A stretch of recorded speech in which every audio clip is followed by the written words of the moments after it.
क्या पीपीटी देख पा रहे हैं सभी? हाँ जी सर, आपकी प्रेजेंटेशन आ रही है। जी सर।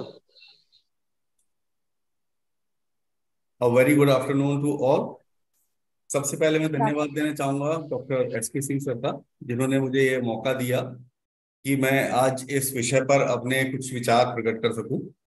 और जैसे कि हम जानते हैं कि ये जो जो कार्यशाला चल रही है, ये विशेष तौर पर बीएड के विद्यार्थियों के लिए चल रही है, क्योंकि इस समय पर उनके प्रैक्टिकल्स वगैरह जो होते हैं उसको ध्यान में रखते हुए ये एक विशेष जो कार्यशाला है, इसका एक जो पूरा 15 दिन का ये प्रोग्राम किया है, ये वाकई में एक जो है सराहनीय कार्य है। और इसके आधार पर वे सभी अपने जितने भी प्रैक्टिकल फाइल्स हैं उनको आसानी से तैयार कर पाएंगे। तो जैसा कि हम जानते हैं कि जो कंटेम्प्रेरी एजुकेशन इंडिया की बात होती है, जब हम बात करते हैं समकालीन भारत और शिक्षा की, तो इसमें सबसे बड़ा जो योगदान आता है वो आता है सर्व शिक्षा अभियान का, एजुकेशन फॉर ऑल। तो सबसे पहले हम ये समझना चाहेंगे, जान लेते हैं कि किस तरीके से जो एसएसए है वो वर्क कर रहा है भारत में, किस तरीके से शिक्षा जो है वो बढ़े और शिक्षा का जो एक स्तर है वो कहाँ तक पहुंच चुका है, इसके लिए कौन कौन से कार्यक्रम चलाए गए हैं, ये हमें जान लेना बहुत आवश्यक है। तो ये जो कार्यक्रम है हमारा सर्व शिक्षा अभियान, जैसा कि हम सभी जानते हैं कि 2001 में प्रारंभिक शिक्षा से जुड़ा हुआ ये कार्यक्रम है, जो शिक्षा के जो प्रारंभिक शिक्षा है उसके सार्वभौमिकरण के लिए शुरू किया गया। और इसको क्योंकि हम जानते हैं हमारे जो संविधान में जो हमें अनुच्छेद 21A दिया गया है, जिसके अंतर्गत जो 6 से 14 आयु वर्ग के जो बच्चे हैं जिनके लिए मुफ्त और अनिवार्य शिक्षा का जो एक अधिकार सरकार के द्वारा या हम कहते संविधान के द्वारा सभी को दिया गया है, उसके अंतर्गत इस मौलिक अधिकार को ध्यान में रखते हुए इसकी अपेक्षाओं को पूरा करने के लिए सर्व शिक्षा अभियान चलाया गया। जो सर्व शिक्षा अभियान है ये ना केवल केंद्र सरकार के द्वारा बल्कि जो राज्य सरकार है इन दोनों के द्वारा ही इसका वित्त पोषण किया जाता है, इसके सभी कार्यों को कार्यान्वित किया जा रहा है।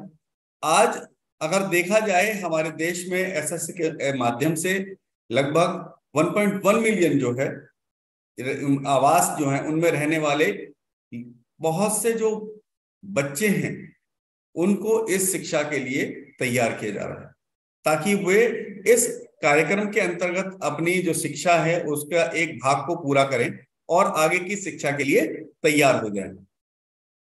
तो जो कार्यक्रम है इसके कार्यान्वयन के प्रत्येक चरण में कुछ योजनाएं हैं जो सामुदायिक भागीदारी और निगरानी को ध्यान में रखते हुए जाता है। अब सामुदायिक भागीदारी का अर्थ हम जानते हैं कि समुदाय के सभी जो वर्ग हैं वे इसमें शामिल हैं और उनको किस तरीके से इस एसएसए के अंतर्गत जो है विभिन्न योजनाओं का जो कह सकते हैं एक प्रतिभागी बनाया जाए, उसके लिए अनेक कदम सरकार, राज्य सरकार के साथ केंद्र सरकार और राज्य सरकार दोनों मिलकर उठा रहे हैं। तो जो ये एसएसए जो हमारी स्कीम है, जो योजना है, इससे अंतर्गत जो है ये हमारी एक जो पिक्चर में जो है उनकी एक जो योजना है उसके क्या लक्ष्य हैं, क्या उद्देश्य हैं, उनको बताया गया है। तो सर्वप्रथम जो बात करते हैं ये करते हैं इंफ्रास्ट्रक्चर की, फिर दूसरी बात करते हैं ह्यूमन रिसोर्स की और तीसरी बात करते हैं क्वालिटी इंप्रूवमेंट की। हम इनको एक एक करके समझेंगे ताकि हम आसानी से समझ सकें कि वाकई में इन जो 3 मुद्दे हैं या जो 3 उद्देश्य हैं इनको किस तरीके से सरकार पूरा कर रही है। तो जो इंफ्रास्ट्रक्चर की जब बात आती है तो इसमें सबसे पहला जो हम देखते हैं कि अगर कहीं भी शिक्षा हमें प्रदान करनी है तो हमारे पास आधारभूत संरचनाओं की का होना अति आवश्यक है। तो सरकार उन सभी बस्तियों को, उन स्थानों को देखती है जहां पर स्कूली शिक्षा की सुविधा उपलब्ध नहीं है। इसके लिए सरकार क्या करती है, वहां पर नए नए छोटे स्कूल खोलती है, लोगों को प्रोत्साहित करती है कि वहां पर वे शिक्षा के अनेक कार्यक्रमों को चलाएं और उसके लिए सरकार उन्हें सहायता भी प्रदान करती है। विद्यालय खोलने के साथ साथ उनके लिए शौचालय की व्यवस्था करना, पेयजल आदि की व्यवस्था करना और जो बुनियादी जो ढांचा है आज के विद्यालय, जो विद्यालय हैं, स्कूली शिक्षा है, उसको मजबूत करने का जो कार्य है वो आधारभूत संरचना के अंतर्गत आता है। क्योंकि हम आगे शिक्षा तभी प्रदान कर सकते हैं जब हमारे पास कोई आधार हो या आधारभूत संरचना हो। अब बात आती है मानवीय संसाधनों की, क्योंकि हम जानते हैं कि हमारे पास कितना भी इंफ्रास्ट्रक्चर क्यों ना हो जाए, जब तक मानवीय संसाधन हमारे पास नहीं होंगे, जिनका जो हमारे कार्य को आगे बढ़ाएंगे, उनको शिक्षित करने के लिए कार्य करेंगे, तब तक इसका उद्देश्य पूरा होने में संभव नहीं है। तो पहली बात आती है कि क्योंकि हम जैसे जैसे प्रसार करते हैं, हम नए आधार इंफ्रास्ट्रक्चर तैयार करते हैं, नए स्कूल खोलते हैं, तो वहां पर हमें अतिरिक्त शिक्षकों की आवश्यकता पड़ती है। तो सरकार, केंद्र सरकार और राज्य सरकार दोनों मिलकर जो है अतिरिक्त शिक्षकों का प्रावधान करती हैं, चाहे वे अनुबंधित अध्यापक हों या वो किसी तरीके से अपने जो शिक्षक हैं, जो रिटायर्ड टीचर होते हैं, उनको भी उसके लिए जो है तैयार कर देते हैं। तो शिक्षा को आगे बढ़ाने के कार्यक्रम में अगर हम देखें तो सब फिर बात आती है कि हमने शिक्षकों का प्रावधान कर दिया। अब ह्यूमन रिसोर्स के साथ उनको, क्योंकि हर एक जो हम जैसे जानते हैं कि शिक्षक केवल शिक्षा देना केवल इतना ही नहीं है पढ़ाया जाए, उसके लिए उसका प्रशिक्षण भी आवश्यक होता है। तो उनको इसके लिए तैयार करना, प्रशिक्षण की व्यवस्था करना, प्रशिक्षण के साथ साथ जो अन्य शिक्षण सामग्री है उनको प्रदान करना, साथ ही साथ जो शिक्षकों की क्षमताएं हैं, क्षमताओं से संबंध अगर हम कहते हैं तो केवल आज जो शिक्षा है वो केवल विषय से संबंधित नहीं रह गई है, उसे अनेक तकनीकी ज्ञान की जो है जानकारी होना आवश्यक है। वे विभिन्न अन्य विषयों को या अन्य जो कोकरिकुलर एक्टिविटीज हैं उनको जानना उसके लिए आवश्यक है। साथ ही ये जो शिक्षा का जो स्तर है, इन मानवीय संसाधनों के साथ क्लस्टर, ब्लॉक और जिला स्तर पर जो शैक्षिक सहायताएं हैं, उनके आधार पर इस संरचना को मजबूत किया जा सकता है। अब जब हमारे पास आधारभूत संरचना हो गई, मानव संसाधन हो गए, तो बात आती है किस तरीके से हम शिक्षा की गुणवत्ता में सुधार लाएं। शिक्षा की गुणवत्ता में सुधार से जो तात्पर्य है वो यही है कि जो जीवन कौशल है, जीवन कौशल क्या है, उनको हम ये बताएं, जो लाइफ स्किल है, कैसे जो है हमें अपने जीवन यापन करना है, कैसे तैयार होना है, कैसे रहना है, क्या क्या आवश्यक कदम है वे लेने हैं। तो प्रारंभिक शिक्षा में उसका प्रावधान किया गया। प्रारंभिक शिक्षा के दौरान उन बातों को सिखाया जाए। विशेष तौर पर इसमें जो लड़कियां हैं, क्योंकि आप जानते हैं भारत की जब हम बात करते हैं तो भारत में की जो बड़ी एक जनता है, या हम कह सकते हैं जो जन समुदाय है, वो गांवों में रहता है। और आज भी लड़कियों का पढ़ना शायद एक हम कहते हैं कि एक रुकावट आती है लड़कियों की शिक्षा में, तो उस पर एक विशेष ध्यान दिया गया है। साथ के साथ हम ये भी देखते हैं कि आज जो विशेष आवश्यकता वाले बच्चे हैं, या हम कहते हैं स्पेशल चाइल्ड जिन्हें कहते हैं, उनके लिए भी सरकार ये चाहती है कि उन्हें भी मेन स्ट्रीम लाइन में लाकर उन्हें शिक्षित किया जाए। क्योंकि अगर हम उन्हें शिक्षित नहीं कर पाए तो शायद हम उन उद्देश्यों को पूरा नहीं कर पाएंगे जो एसएसए ने निर्धारित किए हैं।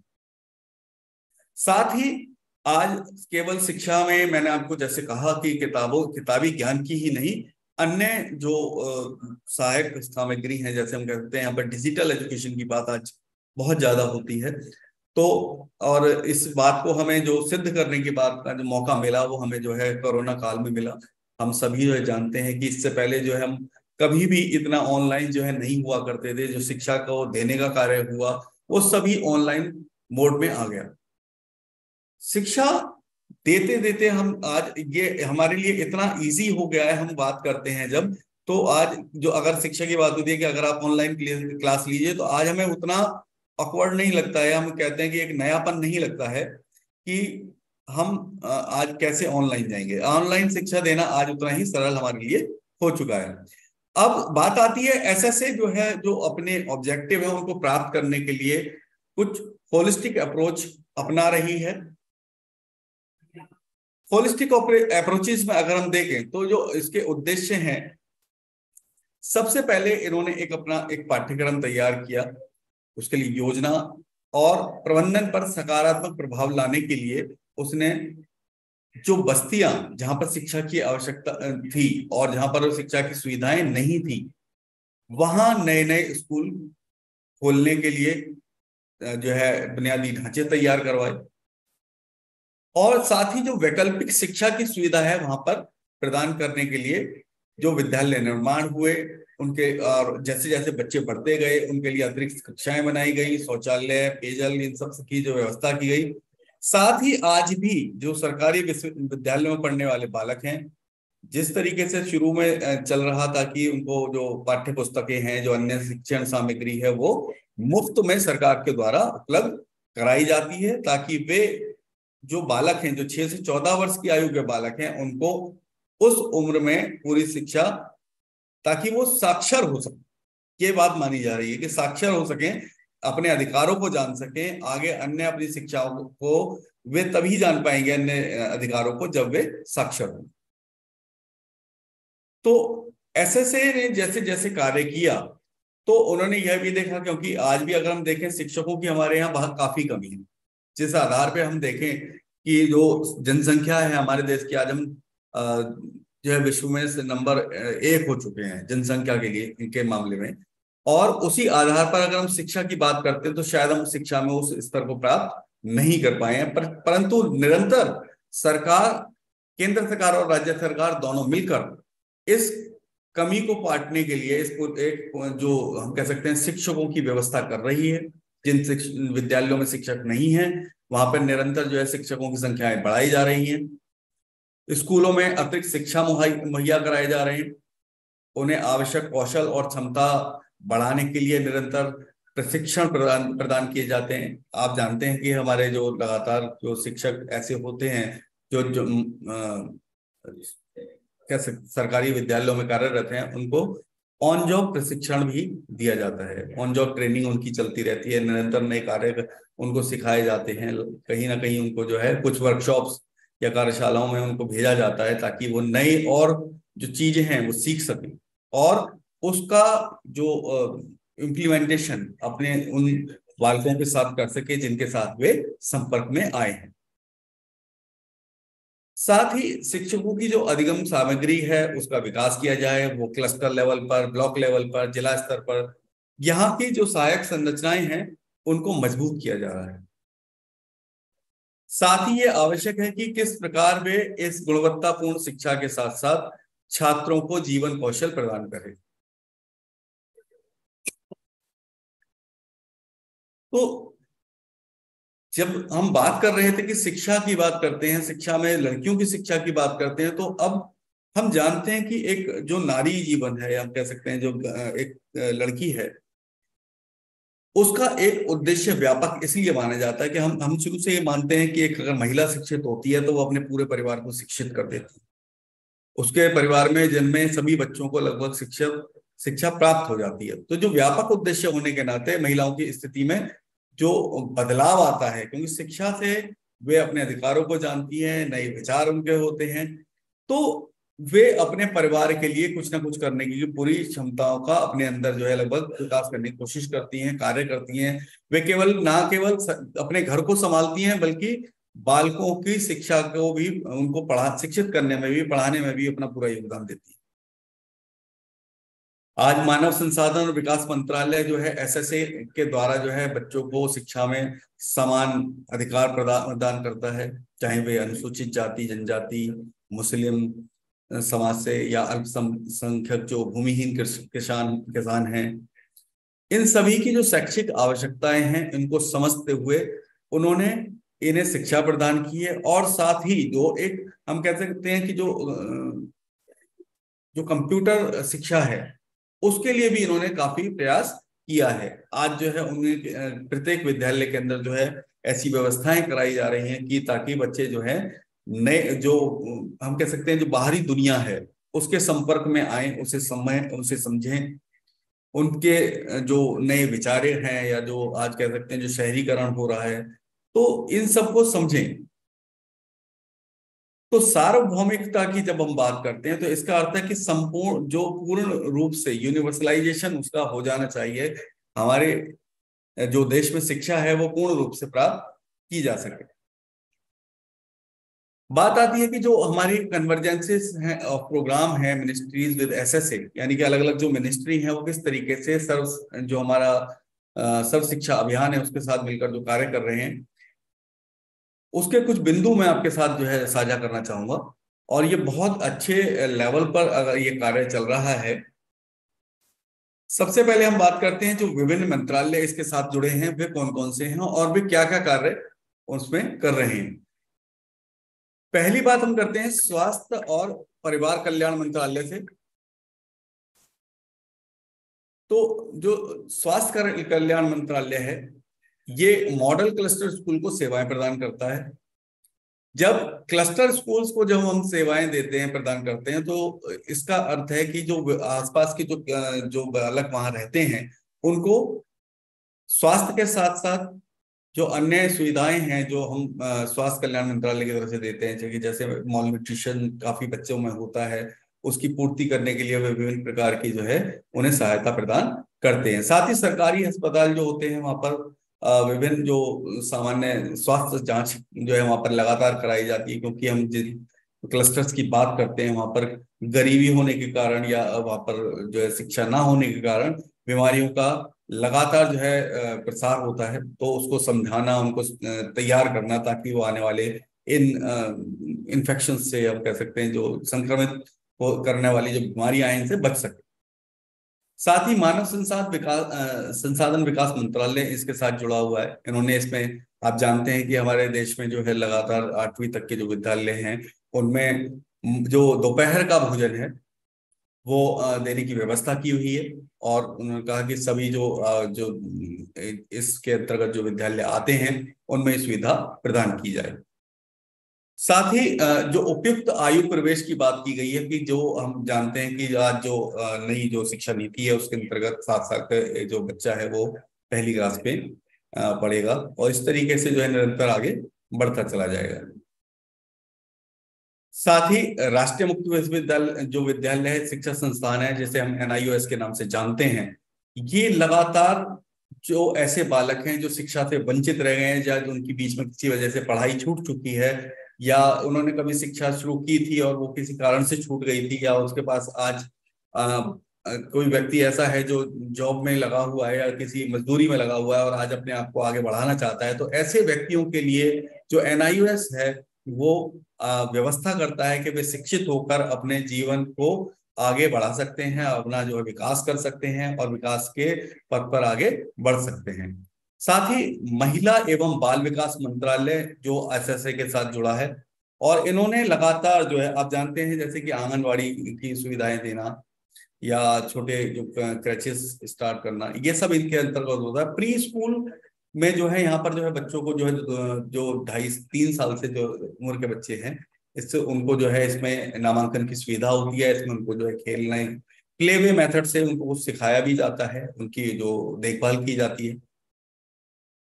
साथ ही जो नामांकित इसमें जो नामांकित बच्चों को एकीकृत बाल विकास योजना जिसे आईसीडीएस कहते हैं के आधार पर लाभ देने की जो योजना है वो पीडब्ल्यूडी के द्वारा चलाई जा रही है। इसमें जमीनी स्तर पर स्कूल का मानचित्रण, सामाजिक मानचित्रण, अभ्यास के लिए भूस्थानिक प्रौद्योगिकी प्रदान करने की जो व्यवस्था है वो आईसीडीएस के द्वारा या आईसीडीएस योजना के अंतर्गत की जाती है। सामाजिक न्याय और अधिकारिता मंत्रालय और जनजातीय जो मामलों के मंत्रालय हैं वो यहाँ पर इन ऐसे बालकों के लिए कभी जो है आवासीय सुविधाओं के निर्माण के लिए धन का अभिसरण भी करते हैं। उनको जो है आवश्यकता होने पर धन देते हैं ताकि वे अपने लिए आवासीय सुविधाओं का निर्माण कर सकें। अब बात आती है कि जो डिस्ट्रिक्ट प्राइमरी एजुकेशन प्रोग्राम और जो एसएसए हैं वो मिलकर किस तरीके से जिला स्तर पर या जो शिक्षा प्रणाली है उसको किस तरीके से आगे बढ़ा रहे हैं, कैसे वे इसको जो अपनी जो पहल है उसको एकीकृत कर रहे हैं। तो जो प्राथमिक शिक्षा प्रणाली को जीवित करने के लिए जो केंद्र प्रायोजित योजना पहले स्टार्ट की गई थी वो सबसे पहली योजना थी 1994 में शुरू। यह ऐसा पहला कार्यक्रम था जिसके उद्देश्य से प्राथमिक शिक्षा को सार्वभौमिक रूप प्रदान करना था और योजना की इकाई के रूप में साथ ही जो डीपीई का जो एक क्षेत्र विशिष्ट दृष्टिकोण था वो इसमें शामिल किया गया। डीपीईपी जो हम बात करते हैं, डिस्ट्रिक्ट प्राइमरी एजुकेशन प्रोग्राम, इसके कुछ महत्वपूर्ण बिंदु हैं। अगर हम इसको समझें तो शायद हमें समझ में आएगा कि ये योजना कितनी ज्यादा महत्वपूर्ण थी। तो इस परियोजना की जो लागत का जो 85% जो धन की व्यवस्था थी वो केंद्र सरकार करती थी, और जो 15% थी वो राज्य सरकार। तो इन सबको मिलाकर के जो कार्यक्रम था एसएसए, उसको सभी राज्यों में जो है चलाया गया। इस कार्यक्रम में 18 राज्यों को शामिल किया गया। साथ ही जो विश्व बैंक कार्यक्रम है, जो विश्व बैंक है, इसके द्वारा भी सहायता प्रदान की गई। जो यूनिसेफ के अंतर्गत जो शिक्षा के लिए कार्यक्रम चल रहे हैं उनको सहायता प्रदान करने की जो व्यवस्था हो रही है, उसमें भी हमें इसका काफी योगदान मिला। केंद्र सरकार से लगातार जो है इस एसएससी को चलाने के लिए जो सहायता है वो लगातार प्राप्त होती रहती है। बात आती है एसएसए की, जो कहते हैं कि किस तरीके से यूनिवर्सलाइजेशन ऑफ एलिमेंट्री एजुकेशन यहाँ पर किया गया है। तो हम जानते हैं कि जो प्राथमिक शिक्षा का सार्वभौमिकरण की बात करते हैं, जो यूईई प्रोग्राम है, ये 1950 का एक संवैधानिक शासनादेश था, जिसके अंतर्गत 14 वर्ष तक की आयु के बच्चों को मुफ्त शिक्षा प्रदान करनी चाहिए। और शासनादेश में ये भी उल्लेख किया गया कि राज्य को भारतीय संविधान से होने वाले जो प्रारंभ होने के 10 वर्षों के भीतर एक ऐसा प्रयास करना चाहिए। यानी लगातार जो है वो, जो हम देखें अगर 1950 से लगातार ऐसे कार्यक्रम चल रहे थे जिसके अंतर्गत जो है बच्चों को शिक्षित करने के लिए लगातार प्रयास हो रहे हैं, किए जा रहे हैं। इसके बाद जो हमारे राष्ट्रीय शिक्षा नीति 1986 बनी, इसमें भी इस नीति में उन्होंने कहा कि उन 14 वर्ष की आयु को प्राप्त करने वाले सभी, मतलब जो 6 से 14 वर्ष की आयु तक के बच्चे थे, उनको स्कूलों में सार्वभौमिक रूप से बनाए रखने का उल्लेख किया है इन्होंने। और इस बात पर भी हमेशा जो है जोर दिया गया कि यह शिक्षा मुफ्त और अनिवार्य रूप से दी जानी चाहिए। अब बात आती है कि जो एसएसए है उसने क्या पहल इन्होंने इसमें की, इस पहल के अंतर्गत क्या हुआ। सबसे पहले जो हमारी योजना थी, इसके अंदर अगर हम देखें तो पहली पहल इसमें दी गई पढ़े भारत बड़े भारत। इसके अंतर्गत जो उद्देश्य था वो कक्षा 1 और कक्षा 2 के जो बच्चे थे उनको लिखने पढ़ने का कौशल तो प्रदान करना ही था, साथ ही उनके गणित कौशल को सुधारना, उनको जो है दोहरा जो दृष्टिकोण प्रदान करने का जो कार्य किया गया। नेक्स्ट बिंदु जो इसमें लिया गया, समझ के साथ प्रारंभिक पठन और लेखन। तो समझने के साथ, क्योंकि जब देखिए पढ़ना और समझना दोनों साथ साथ चलने वाली प्रक्रियाएं हैं, लेकिन कभी कभी ऐसा होता है कि जब किसी बालक को पढ़ते समय ना समझ में आए, तो उसके लिए जो उन्होंने समझा कि उन्होंने ये जाना कि कुछ शब्द ऐसे होते हैं भाषा में जो बालक की समझ से बड़े हो सकते, मतलब बाहर हो सकते हैं, या उसने वे शब्द नहीं सुने होते हैं, या उसने पहली बार उनका प्रयोग किया होता है। तो इसके लिए जो ऐसी सिचुएशन में क्या होता है, एक शिक्षक जो होता है वो वहां पर उनको सहायता प्रदान करता है कि इसका क्या अर्थ है। तो वहां उन्होंने कहा कि समझ के साथ प्रारंभिक पठन और लेखन कराया जाएगा। प्रारंभिक गणित, ताकि गणित से, देखिए गणित में रुचि पैदा करना एक बड़ी बात है। तो प्रारंभिक गणित की जो इन्होंने बात की है कि प्रारंभिक गणित यहाँ पर किया जाए, ताकि भौतिक और सामाजिक दुनिया के बीच में जो एक रुचि प्रदान करने वाला विषय है वह केवल और केवल गणित है। इसके बाद आप जानते हैं सरकार ने शगुन पोर्टल स्टार्ट किया हुआ है, जिसे 2017 में लॉन्च किया गया, और ये लगातार एसएसए में होने वाली जो प्रगति है उस पर निगरानी करने के लिए बनाया गया। कहाँ पर कितने जो है आज एनरोलमेंट्स हुए हैं, कहाँ बच्चों में जो है, कहाँ पर बच्चे आज छोड़ कर जा रहे हैं, कितनी शिक्षा के लिए जो है इनका जो विकास है वो हुआ है। तो ये सारी यहाँ पर शगुन पोर्टल पर देखा जा सकता है। आप भी चाहें तो उसमें जो है ये चीज लगातार देख सकते हैं, उसका जो एक डेटा है वो लगातार वहां पर शो होता रहता है। शाला सिद्धि की बात की गई। शाला सिद्धि जो है स्कूल के मानकीकरण का जो है एक मूल्यांकन कार्यक्रम है। इसमें एसएसए जो है मिलकर जो लक्ष्यों को प्राप्त करने के, स्कूल के साथ जो है इन लक्ष्यों को प्राप्त करने में वो कार्य कर रही है। अब बात करते हैं एक अन्य योजना की जो आज चल रही है, जैसे हम कहते हैं स्वच्छ विद्यालय राष्ट्रीय अभियान है, स्वच्छ भारत स्वच्छ विद्यालय। इसका उद्देश्य यह रहा कि इसको सुनिश्चित करने के लिए भारत के प्रत्येक स्कूल में कार्यशील और अच्छी तरह से बनाए रखने के लिए, जैसे पानी की व्यवस्था होनी चाहिए, शौचालय आदि स्वच्छ होने चाहिए, वहां बालकों के लिए एक जो कहीं ना कहीं मेडिकल की जो व्यवस्था है वो होनी चाहिए। तो इसके अंतर्गत इन ऐसी पहल को चलाया गया जिससे बालकों में जो शिक्षा के प्रति लगाव लगातार बढ़े। अब बात आती है कि जो हमने ये अभी तक जो हमने फॉर्मेट अभी आपको जो इस चीज के बारे में बताया, जो सारा पूरा जो कंटेम्प्रेरी एजुकेशन और शिक्षा की जो बात की हमने, इसके बाद जो हमारे बीएड के जो छात्र छात्राएं हैं उनके लिए एक फाइल का निर्माण करना होता है, और इस फाइल के अंतर्गत वे क्या क्या चीजें ले सकते हैं, कैसे उसका निर्माण कर सकते हैं, इस विषय पे मैं आपको कुछ बताना चाहूंगा। क्योंकि हम लोग ये समझ चुके हैं कि सर्व शिक्षा अभियान क्या है, कैसे उसने कार्य किया, कैसे उसने विकास किया राज्य स्तर पर या राष्ट्रीय स्तर पर और जिला स्तर पर भी। लेकिन जब हम यहाँ पर पढ़ते हैं तो हमें यहाँ एक कह सकते हैं एक असाइनमेंट दिया जाता है, एक फाइल बनानी होती है जिसे हमें एक समस्या से जोड़कर उसमें होने वाले विभिन्न जो कार्य हैं उनको देखना होता है।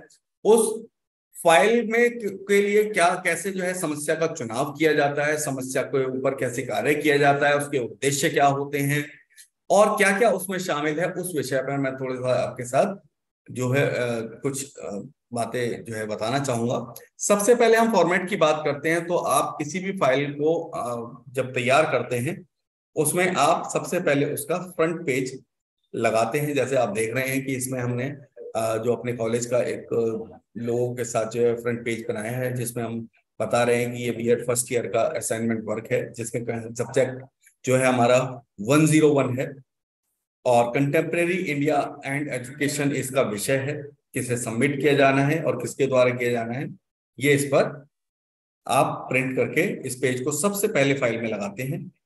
इसके बाद आपका इंडेक्स जरूर होना चाहिए, और इसके अंदर आप ये देख लें कि इंडेक्स में आप वे सभी उप विषय लिखते हैं जो आपके मुख्य विषय या मुख्य समस्या से जुड़ी जो अन्य उप विषय हैं उन पर जिन पर आप कार्य करने वाले हैं वे इसके अंदर जो है आप लिखेंगे, और कैसे कैसे क्या कार्य किया है वो पीछे उसमें होगा। नेक्स्ट बात आती है कि आप फिर इसके बाद टॉपिक, जैसे मैंने यहाँ पर एक टॉपिक दिखाया है आपको जिसमें है रिव्यू ऑफ सर्व शिक्षा अभियान under the fundamental rights of free and compulsory education. तो ये सर्व शिक्षा अभियान से ही संबंधित एक है कि किस तरीके से वो आधार जो हमारा जो कह सकते हैं एक अधिकार के साथ जुड़ा हुआ है, और उसके अंतर्गत हमने क्या क्या कार्य करने हैं ये। तो एक ओवरव्यू उसी तरीके से जैसे मैंने आपको भी एक्सप्लेन किया कि एसएससी ने किस तरीके से कार्य किए हैं, क्या उस पर खर्च हुआ है और क्या क्या इसके अंदर अपॉर्चुनिटीज प्रोवाइड जो है लोगों के लिए की जा रही हैं, इससे क्या क्षमताएं बढ़ेंगी, ये बातें आप उस ओवरव्यू के अंतर्गत जो है लिख सकते हैं। इसके बाद हमने जैसे कि जाना कि 1950 के बाद हमने फिर जो 1986 में जो है एक जो है जो नई हमारी राष्ट्रीय शिक्षा नीति आई उसमें इसमें कुछ सुधार किया गया। उस सुधार के बारे में हमने इसमें कुछ बताया है कैसे ये सुधार हुआ, और जो सब टॉपिक है इसका इसको हम डिस्क्राइब करेंगे। ये आप पर निर्भर करता है कि आप कहाँ कहाँ से जो है इसको पढ़ते हैं समझते हैं, ठीक है। क्योंकि हम जब ऐसा कोई विषय तैयार करते हैं तो उसके अंतर्गत हमें केवल एक ही किताब नहीं पढ़नी चाहिए या किसी से जानकारी नहीं लेनी चाहिए, बल्कि कई जगह से हमें जानकारी प्राप्त करनी चाहिए ताकि हम उस विषय को संपूर्ण रूप से जो है बता सकें।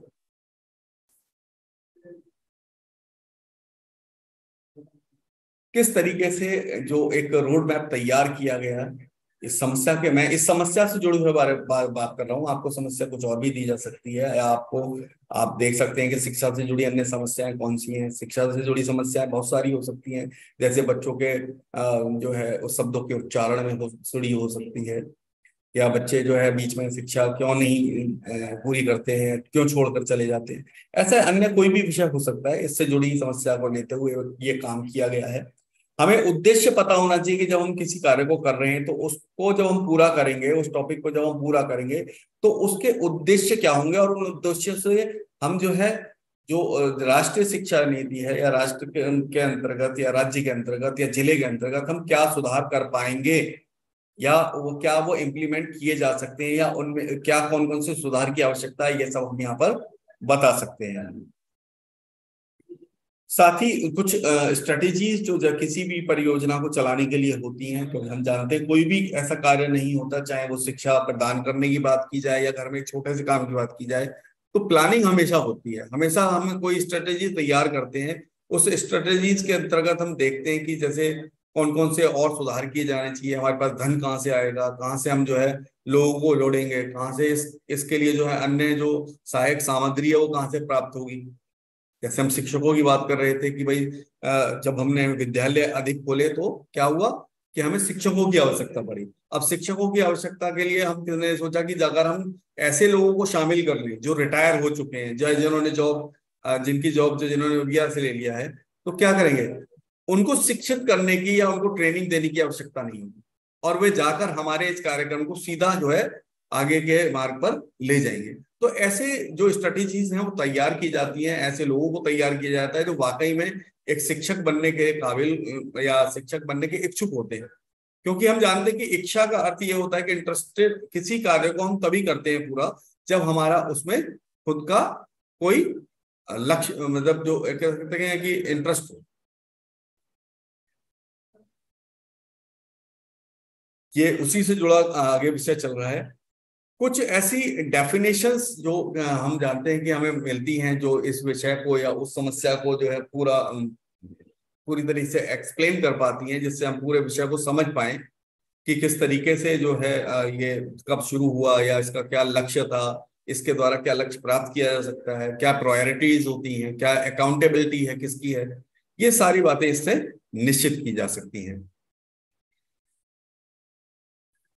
गवर्नमेंट स्कीम मैंने अभी थोड़ी देर पहले आपको बताया भी था, कुछ उसके बारे में यहाँ पर वर्णन किया गया है। जैसे इन्होंने मिड डे मील की बात की गई, सीडीएस स्कीम की भी बात की है, और आज वर्तमान में क्या हो रहा है, क्या क्या इम्प्लीमेंटेशन किए जा रहे हैं, क्या नए परिवर्तन किए जा रहे हैं, ये सारी बातें आप इसमें लिख सकते हैं। और इसका एक जो हम कह सकते हैं कि जो जो एनालिसिस है प्रॉब्लम ऑफ द टॉपिक का, उसका क्या प्रभाव पड़ा वो आप यहाँ पर लिख सकते हैं। क्या क्या कार्य को करते समय देखिए, जब आप कोई कार्य शुरू करते हैं तो उसमें कुछ ना कुछ जो चैलेंजेस लगातार आते रहते हैं, क्योंकि हम ये कभी भी निश्चित नहीं कर सकते कि जो हमने परियोजना तैयार किया है या जो प्लानिंग की है उस प्लानिंग को हम एज एन इम्प्लीमेंट कर सकते हैं। तो वहां कहीं ना कहीं समस्याएं हमें आती हैं, उन समस्याओं का समाधान भी आपको ही देखना है। जब आप असाइनमेंट तैयार कर रहे होते हैं तो देखें कि उसका समाधान कैसे निकलता है। तो वो उस समय पर और उस समय की परिस्थिति पर निर्भर करता है कि कैसे वो पूरा होगा। अब बात आती है कि क्योंकि आपने बहुत सारी चीजें पढ़ी, आप लोगों के बहुत सारी कक्षाओं में जो है किसी वीडियो से आपने कुछ पढ़ा, किसी किताब से कुछ पढ़ा, तो ये सारी चीजें आप वहां पर उसके संदर्भ ग्रंथ के रूप में या रेफरेंसेस में दिखा सकते हैं। और अपनी आप ये जो फाइल है, कोई भी फाइल जिसे आप असाइनमेंट की बात करते हैं, वो इस तरीके से तैयार कर सकते हैं। इसी के साथ मैं आप लोगों से जो है आज्ञा लेना चाहूंगा। मैडम सुन पा रहे हैं? जी बिल्कुल सर। धन्यवाद मैम। धन्यवाद सर। Thank you.